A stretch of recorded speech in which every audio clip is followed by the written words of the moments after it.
اور ہم نے داؤد اور سلیمان کو علم بخشا، اور انہوں نے کہا کہ اللہ کا شکر ہے جس نے ہمیں اپنے بہت سے مومن بندوں پر فضیلت دی۔ اور سلیمان داؤد کے قائم مقام ہوئے اور کہنے لگے کہ لوگوں، ہمیں اللہ کی طرف سے جانوروں کی بولی سکھائی گئی ہے اور ہر چیز عنایت فرمائی گئی ہے، بے شک یہ اس کا صریح فضل ہے۔ اور سلیمان کے لیے جنوں اور انسانوں اور پرندوں کے لشکر جمع کیے گئے اور وہ قسم وار کیے گئے تھے، یہاں تک کہ جب چونٹیوں کے میدان میں پہنچے تو ایک چونٹی نے کہا کہ چونٹیوں اپنے اپنے بلوں میں داخل ہو جاؤ، ایسا نہ ہو کہ سلیمان اور اس کے لشکر تم کو کچل ڈالیں اور ان کو خبر بھی نہ ہو۔ تو وہ اس کی بات سے ہنس پڑے اور کہنے لگے کہ اے پروردگار، مجھے توفیق عنایت کر کہ جو احسان تو نے مجھ پر اور میرے ماں باپ پر کیے ہیں ان کا شکر کروں اور ایسے نیک کام کروں کہ تو ان سے خوش ہو جائے اور مجھے اپنی رحمت سے اپنے نیک بندوں میں داخل فرما۔ اور جب انہوں نے جانوروں کا جائزہ لیا تو کہنے لگے کیا سبب ہے کہ ہدہد نظر نہیں آتا؟ کیا کہیں غائب ہو گیا ہے؟ میں اسے سخت سزا دوں گا یا ذبح کر ڈالوں گا یا میرے سامنے اپنی بے قصوری کی دلیل صریح پیش کرے۔ ابھی تھوڑی ہی دیر ہوئی تھی کہ ہدہد موجود ہوا اور کہنے لگا کہ مجھے ایک ایسی چیز معلوم ہوئی ہے جس کی آپ کو خبر نہیں، اور میں آپ کے پاس شہر سبا سے ایک یقینی خبر لے کر آیا ہوں۔ ابھی تھوڑی ہی دیر ہوئی تھی کہ ہدہد موجود ہوا اور کہنے لگا کہ مجھے ایک ایسی چیز معلوم ہوئی ہے جس کی آپ کو خبر نہیں، اور میں آپ کے پاس شہر سبا سے ایک یقینی خبر لے کر آیا ہوں۔ میں نے ایک عورت دیکھی کہ ان لوگوں پر بادشاہت کرتی ہے اور ہر چیز اسے میسر ہے اور اس کا ایک بڑا تخت ہے۔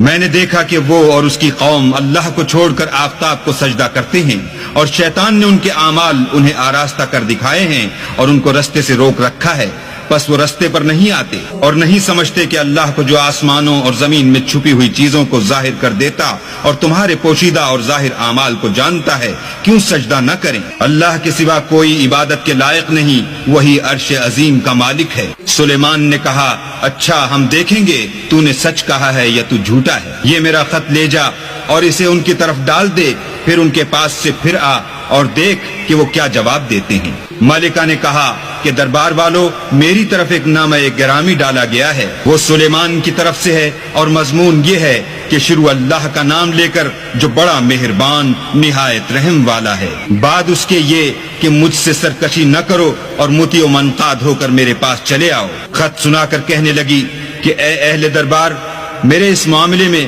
مجھے مشورہ دو، جب تک تم حاضر نہ ہو اور صلاح نہ دو میں کسی کام کو فیصل کرنے والی نہیں۔ وہ بولے کہ ہم بڑے زوراور اور سخت جنگجو ہیں اور حکم آپ کے اختیار ہے، تو جو حکم دیجیے گا اس کے معال پر نظر کر لیجیے گا۔ اس نے کہا کہ بادشاہ جب کسی شہر میں داخل ہوتے ہیں تو اس کو تباہ کر دیتے ہیں اور وہاں کے عزت والوں کو ذلیل کر دیا کرتے ہیں، اور اسی طرح یہ بھی کریں گے، اور میں ان کی طرف کچھ تحفہ بھیجتی ہوں اور دیکھتی ہوں کہ قاصد کیا جواب لاتے ہیں۔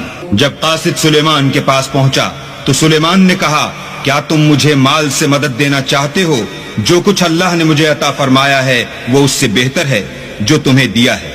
حقیقت یہ ہے کہ اپنے تحفے سے تم ہی خوش ہوتے ہوگے۔ ان کے پاس واپس جاؤ، ہم ان پر ایسے لشکر لے کر حملہ کریں گے جن کے مقابلے کی ان میں طاقت نہ ہوگی، اور ان کو وہاں سے بے عزت کر کے نکال دیں گے اور وہ ذلیل ہوں گے۔ سلیمان نے کہا کہ اے دربار والو، کوئی تم میں ایسا ہے کہ قبل اس کے کہ وہ لوگ فرما بردار ہو کر ہمارے پاس آئیں، ملکہ کا تخت میرے پاس لے آئے؟ جنات میں سے قوی ہیکل جن نے کہا کہ قبل اس کے کہ آپ اپنی جگہ سے اٹھیں میں اس کو آپ کے پاس لا حاضر کرتا ہوں، اور مجھے اس پر قدرت بھی حاصل ہے اور امانت دار بھی ہوں۔ ایک شخص جس کو کتاب الہی کا علم تھا کہنے لگا کہ میں آپ کی آنکھ کے جھپکنے سے پہلے اسے آپ کے پاس حاضر کیے دیتا ہوں۔ جب سلیمان نے تخت کو اپنے پاس رکھا ہوا دیکھا تو کہا کہ یہ میرے پروردگار کا فضل ہے تاکہ مجھے آزمائے کہ میں شکر کرتا ہوں یا کفران نعمت کرتا ہوں، اور جو شکر کرتا ہے تو اپنے ہی فائدے کے لیے شکر کرتا ہے، اور جو ناشکری کرتا ہے تو میرا پروردگار بے پرواہ اور کرم کرنے والا ہے۔ سلیمان نے کہا کہ ملکہ کے امتحان عقل کے لیے اس کے تخت کی صورت بدل دو، دیکھیں کہ وہ سوجھ بوجھ رکھتی ہے یا ان لوگوں میں سے ہے جو سوجھ بوجھ نہیں رکھتے۔ جب وہ آ پہنچی تو پوچھا گیا کہ کیا آپ کا تخت بھی اسی طرح کا ہے؟ اس نے کہا کہ یہ تو گویا ہو بہو وہی ہے، اور ہم کو اس سے پہلے ہی سلیمان کی عظمت و شان کا علم ہو گیا تھا اور ہم فرما بردار ہیں۔ اور وہ جو اللہ کے سوا اور کی پرستش کرتی تھی، سلیمان نے اس کو اس سے منع کیا، اس سے پہلے تو وہ کافروں میں سے تھی۔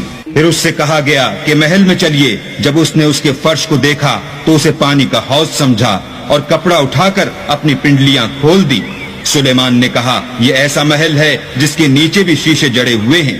وہ بول اٹھی کہ پروردگار میں اپنے آپ پر ظلم کرتی رہی تھی اور اب میں سلیمان کے ہاتھ پر اللہ رب العالمین پر ایمان لاتی ہوں.